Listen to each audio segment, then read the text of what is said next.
XtraMath. XtraMath, similarly to many other learning websites, uses methods such as repetition and even a video format we've seen in sites like BrainPop. See, sites like these are what we call edtech. As the name implies, edtech refers to technology that is meant to be used to improve learning and teaching, which we see often doesn't really work out that well, but I digress. But what makes this website different is honestly something I don't think I've ever seen before. Instead of being advertised as a traditional learning website, XtraMath instead uses a system designed around fluency, not understanding. Upon further research, I found out that XtraMath uses a set time limit to encourage speed and mastery of a subject, which you may think isn't that bad. But what if I told you that these assignments could be set to limits as fast as 6 or even 3 seconds? I know you remember having to answer questions on the spot in front of class, and that feeling of anxiety you get, that unending pressure that only gets lifted when all eyes are off of you. Well, in this case, the eyes are the timers. Even though nobody is there to actually look at you, the intense pressure of that 3-second timer is crushing. Not to mention that when you get something wrong, the system will play a video telling you that you got it wrong and that your teacher is being contacted. Let me also say that these aren't always easy questions. Imagine rather than getting 9 times 6,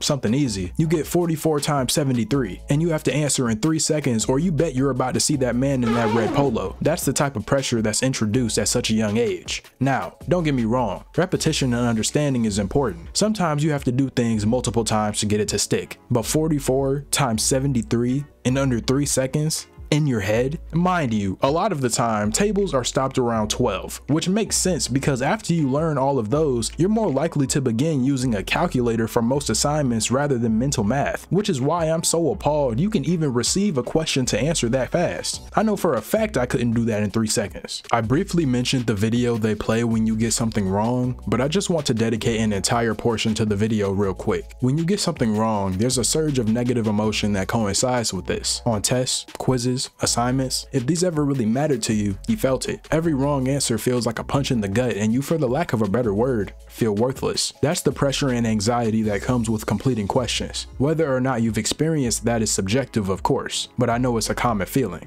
The video that plays is nothing less than a slap in the face to students that are actually struggling with the concepts. Despite being a fluency site, and I wouldn't really say this is a fault of the site, schools use this website as a substitute for actual teaching. I've definitely experienced having learned something halfway and then being thrown to the wolves. Then when it all comes crashing down because you never truly learned anything, you're more often than not blamed for the shortcomings of your so-called teacher, when really some teachers are just glorified babysitters. Before I get canceled, it's not all teachers. I've had some amazing teachers who have given me the tools necessary to succeed, but I've also had horrible teachers. Unknowingly, the video creates a strong duality between failure and anxiety, and don't let you actually know the answer to the question. Something that I realized that I couldn't really recognize when I was younger was a child's necessity for application. When I say that, I mean a child will apply negative emotions to a task seemingly much faster than positive emotions. Now don't quote me on that. I'm not a psychologist, but I do recognize patterns. I see that kids often respond quite poorly to repetitive, unengaging assignments, which is something that is difficult to voice at a young age. But as you get older and look back on these memories, you see learning as an experience not filled with wonder and curiosity, but rather anxiety, irritation, and anger. Instead of looking back on these memories fondly, you look in a black tinted view, leading to students feeling less and less excited to learn as the years go on.